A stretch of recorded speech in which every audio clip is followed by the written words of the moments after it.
What's up mga kapetangs? Welcome na naman nga sa panibagong araw ng buhay ko. Basta maaga nagising ang pagkatao ko, diretso ako kay Bunso kasi sobrang aga nitong magising at ganitong ngiti talaga agad ang salubong niya sa akin. Si Harry nga yung baby na hindi ko nakitang nagpapuyat talaga. 7 to 8 p.m. pa lang tulog na ang pagkatao niya, kaso mas maaga nga lang siyang nagigising. Basta every morning, wala akong ibang routine kung hindi ka usapin, kantahan siya, basta mag-perform. Hala!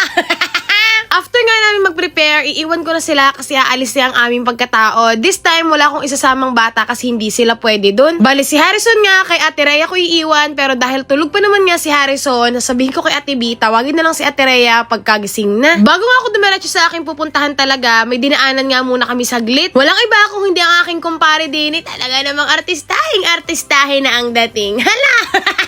At dini nga nagkakaasaran kami kasi nga nagtrending yung kanyang padila. Bago ako pumunta dito, magkausap na talaga kami at tinanong niya kung may ganap ako today. Kasi pupuntahan nga daw niya yung pagkatao ko. Dahil nga ibibigay na nila yung regalo nila sa amin. Sa sobrang busy nga nila, akala ko sa kasalan na to ibibigay eh. Ala, hindi! Dahil sobrang nakakakilig, yes po, abay ako sa kasal nila. So baka nagtataka kayo, bakit hindi ka abay kay MG, abay ka kay Mercedes? Kasi kay MG, gusto ko makita yung mga lapses, yung mga kailangan kong asikasuhin, magiging busy yung pagkatao ko, hindi ko siya magagawa kung abay ako kasi busy ako maging abay. Kumbaga, maging okay yung flow ng wedding, makasupport ako sa coordinator, yung mga ganong eksena ba, gusto ko siyang makikita. Eh sa kasal naman nga ni Mercedes, hihinga lang ako. Hindi! So dito, super chika-chika kami. As in, pag sila yung kasama mo, hindi mo mararamdaman na ang layo na nila, na mayaman na sila, na para na silang mga artista, ganyan. Kasi sobrang kukulit, sobrang bait. Lalo na tong si Julius. Si Mercedes, hindi ko alam kung paano ko naging friend yun. Pero si Julius, sure ako magiging friend kami eh. Hala! Hindi, like legit, parehas talaga silang mabait. Dito, gusto ko talagang ma-surprise. Kaso, may kailangan nga daw silang i-check. Para bago daw ako malis, makita nila kung kasya na nga ba sa akin. Huwag kayong mag-alala, may another video ko na ipapakita ko sa inyo kung ano-ano ba ang laman ng mga kahon na ito. At grabe, sobrang nakakakilig talaga. Kasi alam nyo ba, pati yung sandals nila, provided nila, tapos may mga pangalan pa nila na para bang nanakawin. Ala, hindi! Late ko nga lang napansin, pero yung sandals pala, yung pinakatapakan niya, may nakalagay na Julius at Mercedes. Grabe, sobrang nakakatuwa. Pinaghandaan talaga nila tong kasal na to. Kaya naman pinaghahandaan ko rin sila. Hala! Maya-maya nga lang din, lumabas si manager, nagpa-picture sa akin dahil sabi niya mas idol niya ako kaysa kay Kamangyan. Hindi! Tapos lumabas na nga din dito si Julina. Talaga namang sabi niya, sana ikaw na lang yung ate ko. Hala! Pero nakakatuwa, ang bait at napakagandang bata din. Napagod nga ako sa tawanan namin doon. Parang ayoko nang tumuloy dito sa pupuntahan namin eh. Hindi nga.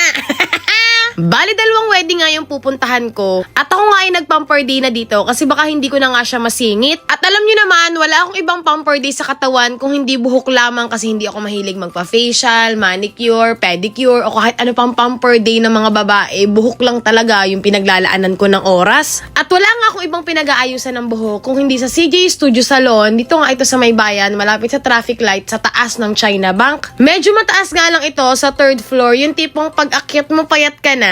Ala, hindi!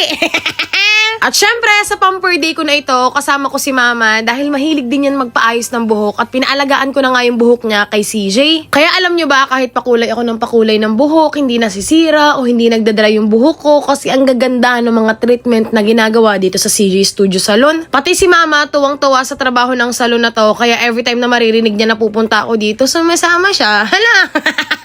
Pero syempre, kasiyahan ko ang makitang masaya si Mama. Kaya naman pag may mga ganito kami eksena, talaga namang kasama yan. Bale, ang unang nilalagay nga sa akin dito ay highlights. Medyo matagal-tagal nga nababaran ang ginagawa nila dito. Tapos babalikan na nga lang ni Carlo pag feeling niya okay na, luto na, ganyan. Ang nagustuhan ko kasi kay Carlo, kahit sobrang tagal na niyang ginagawa itong pagsasalo na to, uma-attend pa rin siya ng seminar. Kumbaga dinadagdagan pa rin niya yung knowledge niya. Kaya masisigurado talaga natin na si Carlo kahit pikit, kaya kanyang kulayan. Hala! Tapos nagtanong nga ako kung ano itong ine-spray niya. Ito daw yung parang protection, ganyang eksena. Kaya talagang hindi ako natatakot magpa-bleach sa pagkatao nito kasi alam ko na hindi masisira yung buhok ko. Kahit hindi ito full bleach, hindi pa rin ako pwedeng magpa-reband after nito kasi meron pa ring bleach yung buhok ko. After nga nito, treatment na laang kami. Ito ang color na pinili ko, medyo matagal, almost 5 hours namin tong ginagawa dahil nga maraming eksena. Maglalagay ng kulay, maglalagay ng treatment, magbe-bleach. Basta marami siyang proseso sa 5 oras na yun. Pero most of the time, ang nagpapatagal talaga doon ay yung pagbababad. At dito nga makikita nyo kung gano'n na siya kaganda. Sa ganito kasi, medyo malaking impact talaga yung last na color ng hair ko. Kasi kung mapapansin nyo, dito ay parang medyo brownish pa rin siya, ganyan. Pero ang color talaga nito ay Balayage Highlights Ash Gray. Hindi talaga namin siya pinaka-gray na gray kasi nga morena yung kulay ko. Baka naman umitim ako or magbukang uban lang siya sa akin. Kaya ang ginawa sa akin ni Carlo ay yung parang nasa mid lang, yung parang grayish lang talaga yung atake niya. Bali dito nga, unang natapos si mama at sobrang bagay sa kanya itong color ng hair niya. Bali nagpa-protein band nga siya kasi gusto nga niya yung light na light yung color. Ay pag protein band nga, ay lalabas daw yung color na gusto ni mama at super happy niya at na-achieve niya nga ito. At ito nga ang pagpa-plancha, ang pinaka-last part dito. At dito sobrang na-appreciate ko na talaga siya. Ang aking asawa lang talaga nag-suggest na itry ko naman yung ash gray kasi nga lagi akong naka-brown hair, ganyan. At super happy ko, ngayon ko lang nalaman na sobrang bagay siya sa morena. Kasi sa personal, parang pumuti talaga yung pagkatao ko. Parang medyo nag-light ako. At sobrang nakakakilig talaga dahil ang ganda. Bali, hindi na rin ako gasinong nagpagupit. Binawasan niya na lang yung mga dulo-dulo para sa mga split ends. And charan! Sobrang ganda. Kinikilig ako. Like, parang pumusyaw talaga ako dahil sa color na to. Tapos sobrang ganda kasi yung last na color ng hair ko ay brown. Tapos parang may naiwan pa na medyo brownish dito. Basta sobrang ganda talaga, kinikilig ako. Noong una hindi ko ma-appreciate kasi parang wala lang, ganyan. Pero pagtapos na sobrang ganda, like legit. Kaya talagang hindi ako nagsisisi every time na pinapagalaw ko kay Carlo yung buho ko. Napakaganda. Balayage Highlights Ash Gray. Kahit ako, ito yung first time ko na nagpa-color ng ganito at sobrang ganda, sobrang nasatisfied ako. Iba talaga ang gawa sa CJ Studio Salon. Ang una ko ang wino-worry dahil nga ash gray siya, morena yung pagkatao ko, baka lalo akong mangitim. Pero dahil tinik namin yung risk, mas na-realize ko na ganitong color ng hair pala yung magpapapusyaw sa akin. Talaga namang ako yung nagpapakahanda sa sarili ko na para bang ako yung ikakasal. Hala! And this is my body after ko manganak sa pangalawang batang mayaman. I'm so happy na unti-unti ko na talagang na-achieve yung balik alindog ko. Hala!